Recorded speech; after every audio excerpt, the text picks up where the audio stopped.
예레미야 29장 11절에서 14절 다 같이 찾으셨나요? 우리 잠깐 자리에서 일어나셔서 같이 한 목소리로 읽도록 합니다.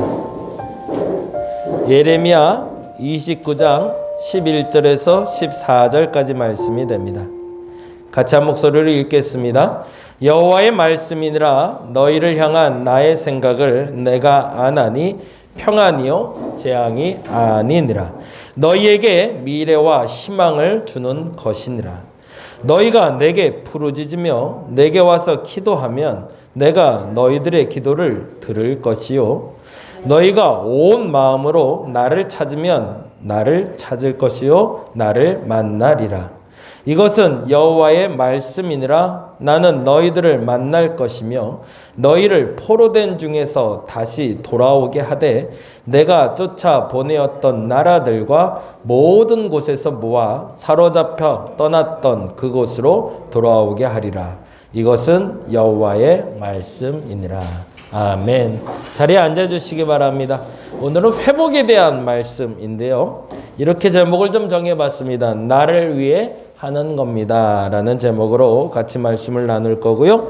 함께 볼 책은 앞서 말씀드린 대로 감정회복력 리제반 서스테렌의 작품을 같이 이야기 나눠보려고 합니다. 감정회복력엔 두 가지 테마로 책을 기록하고 있어요. 우리에겐 부정적인 감정이 있고 긍정적인 감정이 있다. 그런데 이 부정적인 감정은 모두가 공통적으로 느끼는 감정이다라고 인정을 해요. 어떤 사람에겐 부정적인 감각이 없고 감정이 아예 없고 늘 긍정적인 생각만 하는 게 아니다라는 걸 인정하고 가자는 거예요. 근데 중요한 건 이 부정적인 감정을 느끼는 게 딱 정확하게 떨어지진 않겠지만 크게 네 가지로 구분돼서 설명할 수 있더라라고 얘기해요. 부정적인 감정이 이런 식으로 표출이 되고 이런 식으로 표출되고 그래서 네 가지 정도의 공통적인 특징으로 사람들이 나타나는데 물론 그렇다고 일방적으로 한쪽 평양적으로 나오는 건 아니지만 골고루 우리가 그 부정적인 감정을 다음과 같이 표출을 한다라고 설명하는데 중요한 게 있어요. 여기서 정말 중요한 건 모든 사람이 부정적인 생각, 부정적인 감정을 가질 수는 있지만 그 부정적인 감정에 지배받지 않고 얼마나 빨리 빠져나오는가. 그것이 그 삶의 유익이 되는 키포인트가 된다라는 이야기를 해요.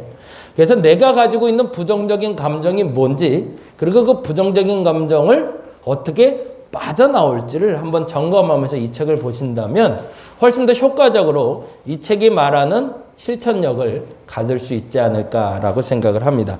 첫 번째는 이렇게 표출이 된다고 얘기합니다. 부정적인 감정이 내게 들어올 땐 근심과 걱정에 의한 초조한 유형들이 있대요. 불안해하는 사람들이 있죠. 근데 초조해하는 사람들, 어떡하지 말 많은 사람들. 이런 유형이 첫 번째 유형이래요. 부정적인 게 들어오면 덜컹 겁부터 나서 초조해하는 사람들. 여러분은 어떤지 한번 보세요. 두려운 일이 발생하거나 겁나는 일이 생기거나 부정적인 생각이 들어올 때 여러분은 좀 초조해지시나요? 그런 분들 좀 있으신가요? 네. 두 번째 유형이 있습니다. 늘 쫓기는 유형이 있대요. 맨날 바빠요. 뭐가 그렇게 바쁜지 항상 바빠요. 그래서 초조한 거하고는 요건 좀 바쁜 거죠. 이것도 해야 되고 저것도 해야 되고 막 정신없는 사람들이 있어요.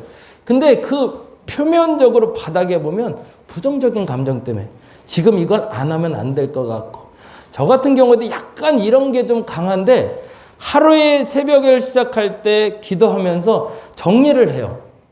하루의 일과를.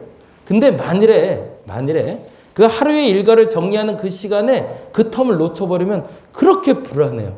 그리고 초조해져요. 뭐가 초조해지냐면 그걸 지금 안 해놨기 때문에. 예를 들면 그래요. 제가 새벽에 4시에 일어나서 교회를 나와요. 그래서 5시 15분에 예배를 드려요. 그리고 6시에 유튜브로 온라인으로 새벽 예배를 들을 분에게 올려요. 근데 이때부터 이제 문제가 발생하는 거죠. 와이파이가 좀 불안해서 이 업로드 시간이 오래 걸리면 그때부터 이제 초조해지기 시작해요. 이게 엉키면 그 다음 과정으로 못 나가니까. 그래서 업로드가 안 됐다? 그러면 그때부터 그 불안과 초조가 나를 찾아오기 시작해요. 그래서 업로드가 안 되는 그 시간에 다음 과정으로 못 넘어가니까. 왜냐하면 이게 업로드가 돼야 단체 카톡에 음성 파일을 올릴 수가 있는데 그걸 못 올리니까 이때부터 그 불안함을 해결하지 못하면 하루가 엉키고 말더라고요. 여러분은 어떠세요? 부정적인 감정이 들어올 때 아까 말한 것처럼 쫓기는 사람들이 있고 초조한 사람들이 있는데 어떤 유형인지 한번 보시기 바랍니다. 세 번째는 짜증과 분노 때문에 속을 끓이는 이유가 있대요. 그냥 무조건 화내고 보는 사람들. 부정적인 게 들어오면 짜증부터 내는 거예요. 아, 왜 그러는지 모르겠어. 아우, 귀찮아 죽겠는데. 그렇게 말하지 마 라고 얘기하면서 반응하는데 부글부글 끓는 사람들. 이런 사람들하고는 오래 대화하기가 어렵죠. 그리고 그 부정적인 감정을 어떻게 해결해 주기도 참 어려운 사람들. 차라리 초조하거나 쫓기는 사람들은 옆에서 좀 다독거려주면 조금 이렇게 좀 되는데 이런 사람들은 생각 외로 좀 감당하기가 좀 어렵죠. 마지막 네 번째는 무기력하게 체념하고 물러가는 유형이 있더래요. 이제 공통적으로 나타나는 유형들이에요. 부정적인 감정을 만날 때 그냥 주저앉아 버린대요. 아니, 난 모르겠다. 누가 알아서 하겠지 뭐. 포기해버리는 유형들. 어떤 유형에 속하신지 한번 보세요. 근데 중요한 건 이러한 부정적인 감정에 대한 표출되는 현상들은 모두가 다 갖고 있다는 거죠. 때로는 초조해지기도 하고요. 때로는 쫓기기도 하고 때로는 지금처럼 화를 내기도 하고 아니면 그냥 체념할 경우들도 왕왕 있겠죠. 근데 중요한 건 이런 부정적인 감정들이 올라올 때 나는 어떻게 해야 되는가? 그래서 감정회복의 8단계를 이 책의 2장에서 이렇게 설명하고 있습니다. 첫 번째는 나의 감정에 이름을 붙여주래요. 불안해. 근데 그 불안해로 끝내지 말고 그 불안함이 뭔지 이름을 붙여주라는 거죠. 우리말로 하면 심리학자들 얘기를 하면 객관화시키라는 얘기입니다. 그 감정과 나를 떨어뜨려 놓으라는 거죠. 그래서 어느 정도 그 감정을 내가 뒤에서 봐서 주관적으로 거기에 스며들지 않고 이 감정과 내가 조금 거리를 두면 그때부터 이 감정에 대해서 내가 통제할 수 있는 능력이 생긴다는 거죠. 그래서 감정에 이름을 붙여보는 연습을 한번 해보라는 겁니다. 불안함이 올 땐. 두 번째는 현재 나에게 영향을 주는 과거가 있는지를 되돌아보라고 합니다. 그리고 객관화된 그 감정이 이상하게 내게 반복되는 경우들이 있더라는 거죠. 근데 그게 과거에 그 원인이 있더라는 거예요. 예를 들어서 이쑤시개를 못 사용하는 사람이 있어요. 근데 이쑤시개를 어느 날 딱 들면 불안해요. 이것 때문에. 왜냐하면 옛날에 한번 입을 찔려본 경험이 있는 거죠. 그래서 이쑤시개를 사용하려면 불안해서 사용을 못해요. 이런 사람들이 이쑤시개를 객관화시켜버리는 거죠. 나는 이제 안 찔릴 수 있는 것이라고. 그래 놓고 나서 과거에 찔렸던 그 과거에 대해서 돌이켜서 그것을 해결해내면 앞으로 나는 이쑤시개를 사용할 수 있는 사람이 된다라는 얘기입니다. 그 불안함을 가중시켜 나가지 말라는 거예요. 그 불안함은 항상 과거에 어느 시점에 원인이 있었기 때문에 그 원인을 찾아낼 수 있다면 객관화된 그 감정과 나는 멀어질 수 있다는 얘기죠. 세 번째 단계는 생활 패턴과 신체 리듬을 되찾으라고 얘기합니다. 이건 아까 말한 초조함이죠. 막 불안해지는 사람들은 불안하면 무슨 일을 못하냐면 그 다음에 해야 될 일을 놓쳐버려요. 그렇죠. 학교 가야 되는데 준비물이 없어요. 갑자기 생각했는데 핸드폰을 갖고 가야 되는데 핸드폰이 안 찾아져요. 쫓기게 되는 거죠. 초조하게 되는 거죠. 그때 뭘 해야 될까? 그 신체 리듬, 지금 다음 할 거를 하면서 준비를 해야 되는데 그 리듬이 깨져버리면 하루를 온전히 망쳐버릴 수 있으니 그 시간 텀을 잘 넘어가야 된다는 거죠. 방법은 생활의 리듬을 다시 회복하는 것. 네 번째는 나쁜 감정을 끊는 습관을 들인다. 이게 굉장히 중요하더라고요. 그래서 제가 거룩한 습관 얘기를 많이 하는데요. 사실은 습관을 어떻게 들이냐에 따라서 나쁜 감정을 컨트롤하는데 굉장히 탁월한 힘이 됩니다. 제가 매일 아침마다 말씀, 그리고 점심에 기도, 그리고 저녁에 감사를 올리라고 했는데 여기서도 나와요. 5가지 감사를 해라라는 얘기가 나와요.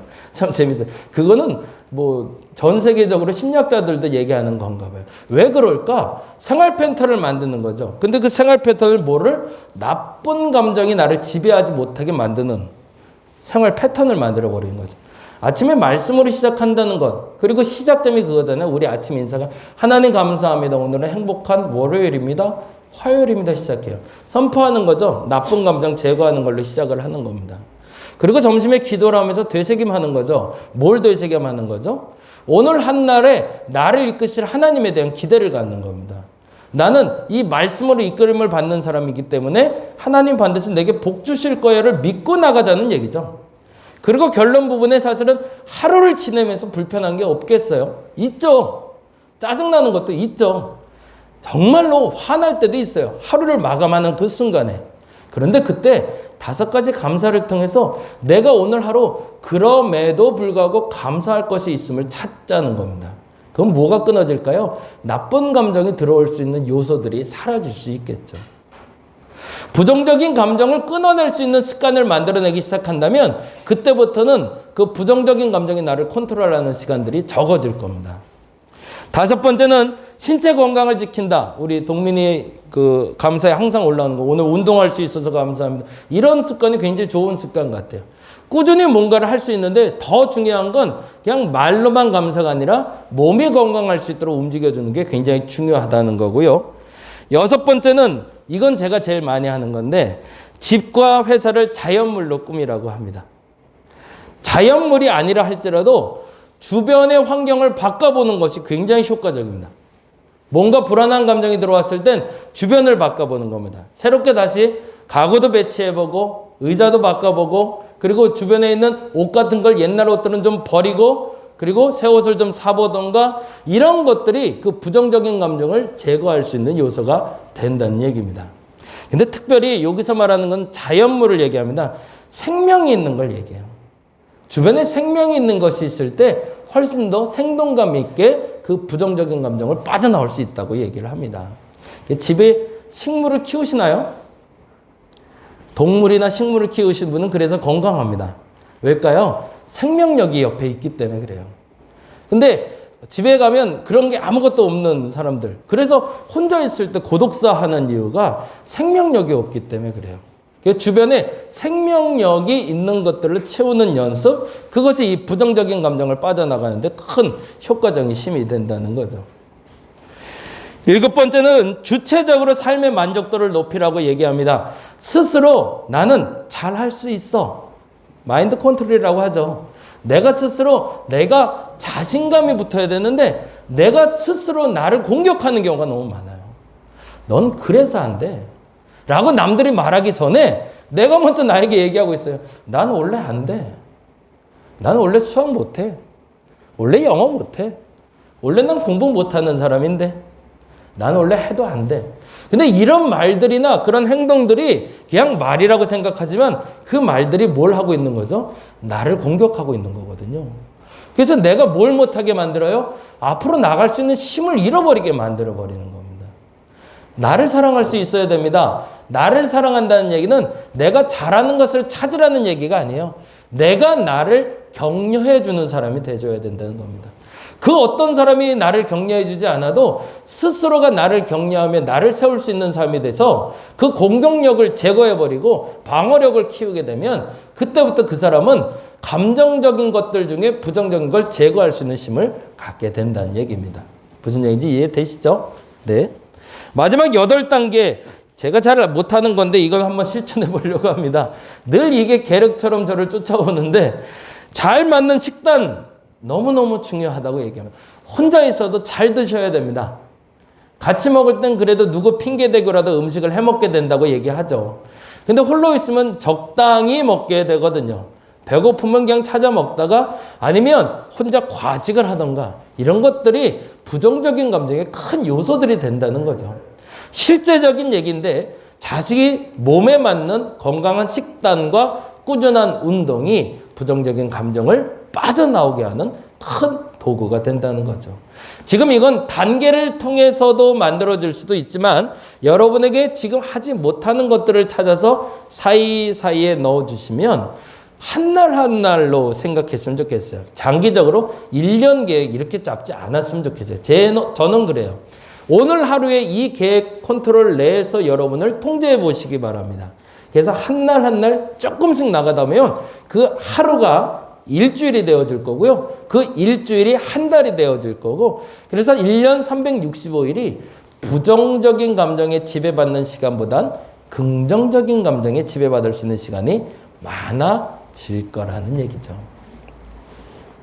사실은 그래서 이 감정 회복력은 스스로 나를 사랑하고 격려하는 힘을 말합니다. 스스로 나를 공격하는 것이 아니라 스스로 나를 지킬 힘을 갖자라는 얘기예요. 누구나 감정에 넘어지기 때문에. 그런데 중요한 건 누가 먼저 일어나는가가 중요하다는 거죠. 오늘의 감정을 내일로 가져가지 말고 평정심을 지속하는 것, 그게 감정 회복력의 키워드가 됩니다. 그러면 성경은 뭐라고 얘기할까? 성경은 이렇게 얘기합니다. 같이 한번 읽어볼까요? 읽겠습니다. 여호와의 말씀이니라 너희를 향한 나의 생각을 내가 아나니 뭐래요? 평안이요 재앙이 아니래요. 그리고 너희에게 미래와 희망을 주는 게 하나님의 목적입니다. 이것이 하나님의 뜻입니다.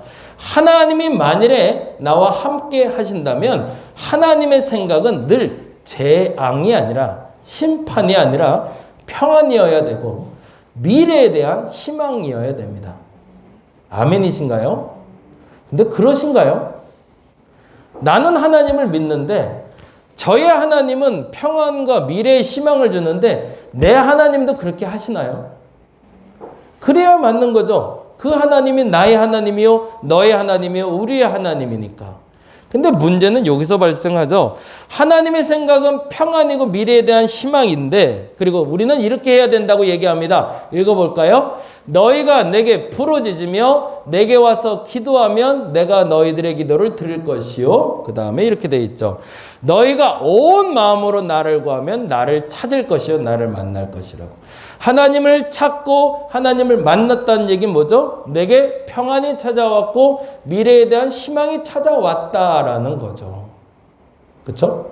맞나요? 그러면 하나님은 우리에게 미래의 희망을 주시고 소망을 주시고 평안을 주시려고 할 때 우리가 해야 될 건 단지 부르짖고 기도하고 구하면 된다고 얘기해요. 이건 공식과 같은 얘기죠. 이 얘기에는 그 누구도 뭐라 할 사람은 없어요. 성경이 지금까지 그렇게 말해왔고 우리의 선친들이 이렇게 믿어왔으니까. 그런데 문제는 언제? 나는 부르짖고 기도해요.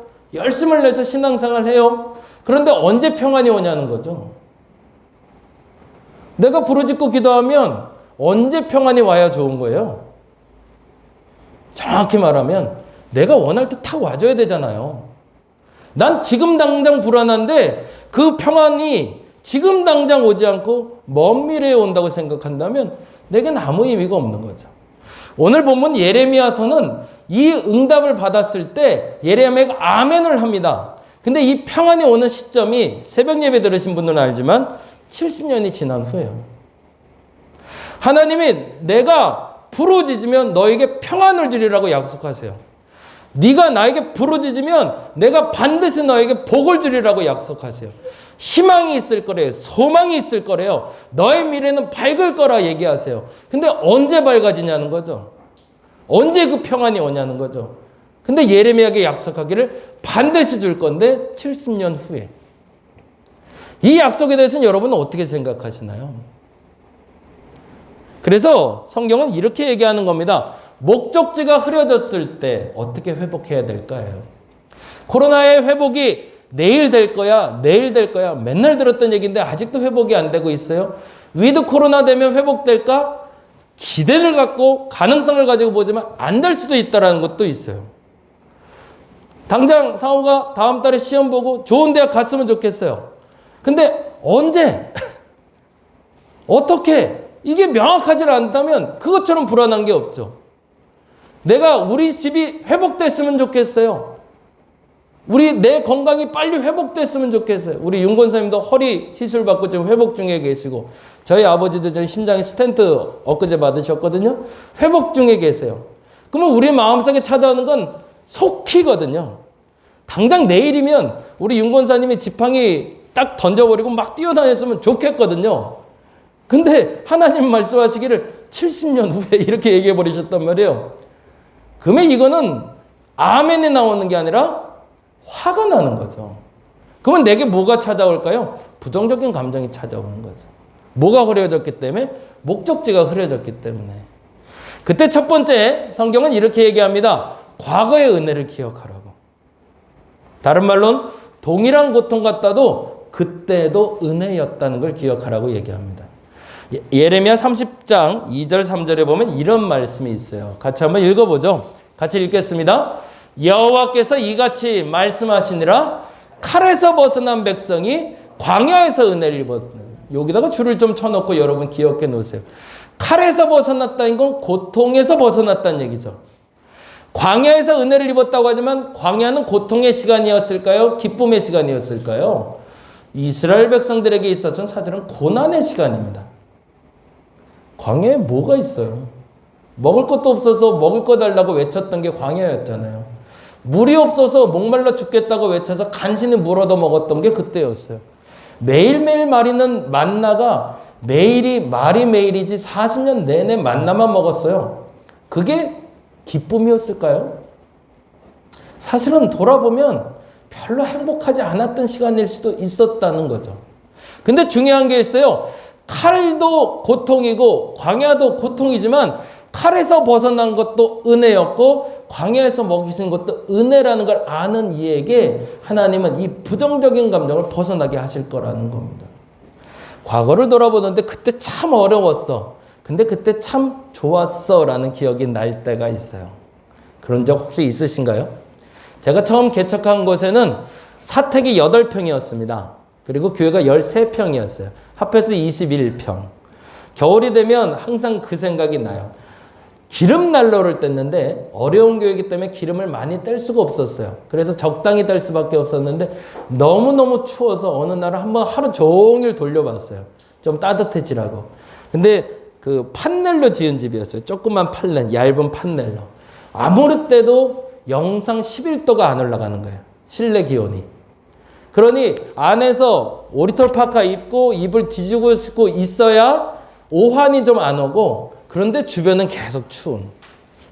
정말 사람 살 것 아니다라고 생각될 정도로 너무 어려웠던 것 같아요. 근데 지금 와서 20년이 지나서 돌이켜보니까 그때가 참 좋았어요.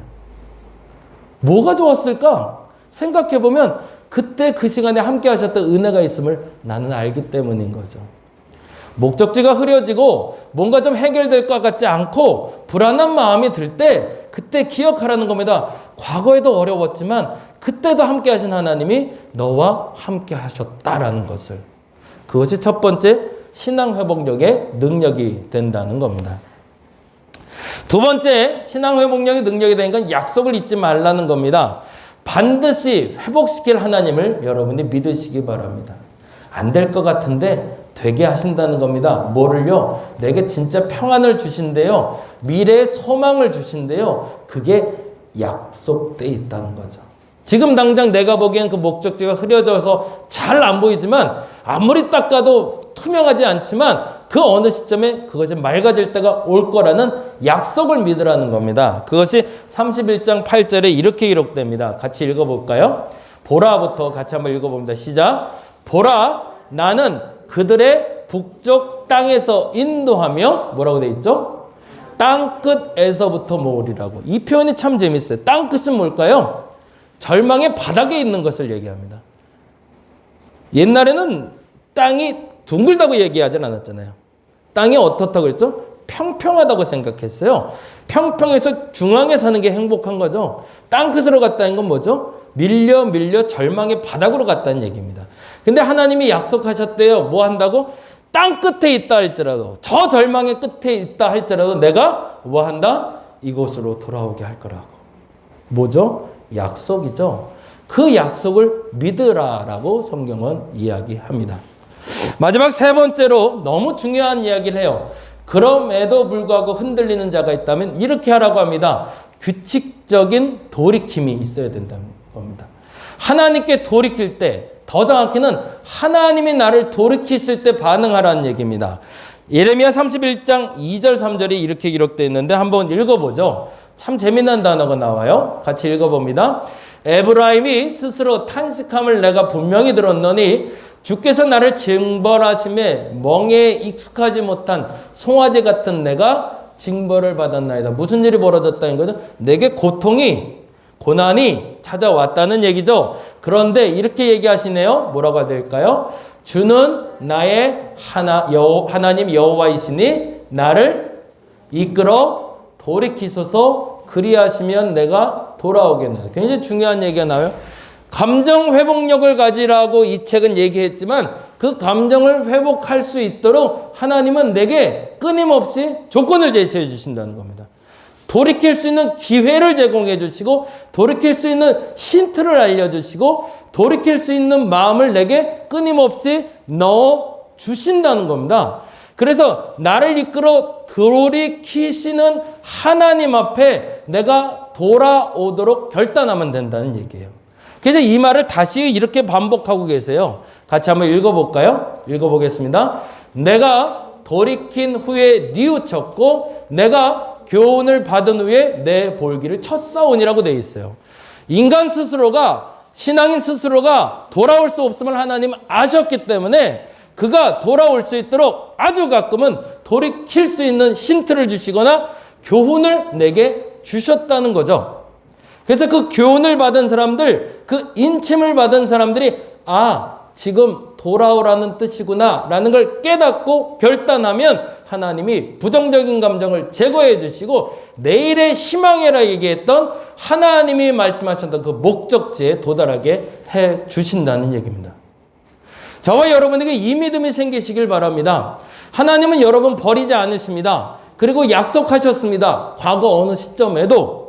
그리고 하나님 약속하셨습니다. 그 약속이 변치 않았습니다. 지금도. 그런데 그게 믿어지지 않는다면 지금 매 순간 하루하루 우리의 삶 속에 하나님 아니야 지금 일어나야 돼 라고 말씀하실 때 아니야 지금 그거 해야 돼 라고 말씀하실 때 거기에 아멘 하고 움직일 수 있는 여러분이 되어야 된다는 겁니다. 그 결단을 하는 얘기 하나님은 어떻게 하신다? 회복력을 갖게 하신다는 거죠. 목적지가 흐려진 사람이 많습니다. 그래서 우리는 불안한 겁니다. 목적지가 분명하다면 사실은 이렇게 불편할 필요 없습니다. 분노할 필요도 없습니다. 내가 나갈 곳이 분명한데 왜 걱정이 되겠어요? 그게 흔들리니까 문제인 거죠. 목적지가 흐려졌을 때 예레미야는 70년 후에 일어날 그 희망과 그 꿈을 바라보면서도 그 목적지가 분명했던 거죠. 그리고 그 꿈이 분명하지 못한 이들에게 우리에게 다음과 같이 얘기해 주는 겁니다. 첫째, 동일한 고통 같아도 은혜였음을 깨달으라는 겁니다.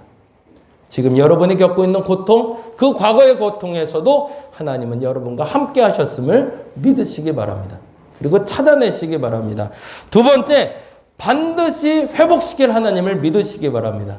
하나님은 우리 생각엔 조금 더디 오는 것 같아도 그 목적지를 분명히 정해 놓으시고 그리로 여러분을 인도하고 계십니다. 지금도 나를. 마지막 세 번째, 하나님이 돌이키실 때 여러분이 반응해 주시기 바랍니다. 하나님이 여러분을 사랑하기 때문에 지금도 채찍을 드실 겁니다. 간헐적으로 여러분을 때리기도 하실 겁니다. 칭찬하기도 하실 겁니다. 뭐죠? 돌이킬 수 있는 반응을 이끌어내기 위해서죠. 이 모든 것이 누구를 위해서일까요? 다른 사람이 아니라 나를 위한 하나님의 활동이 있습니다. 오늘 그 활동에 여러분이 아멘할 수 있고 그리고 이번 한 주가 그렇게 반응할 수 있기를 간절히 바랍니다. 머지않아 여러분이 원했던 그 목적지에 도달하실 겁니다. 그 목적지가 하나님이 그려준 목적지라면 반드시 도달할 겁니다. 그런데 안타깝지만 그 목적지가 흐려졌다고 그 불안함에 사로잡히면 영영 나는 그 목적지에 갈 수 없을 겁니다. 오늘 말씀드린 그 세 가지를 기억하셔서 다시금 하나님 앞에서 하나님이 사인을 보내주실 때 회복할 수 있는 저와 여러분 되시기를 간절히 바랍니다. 기도하겠습니다.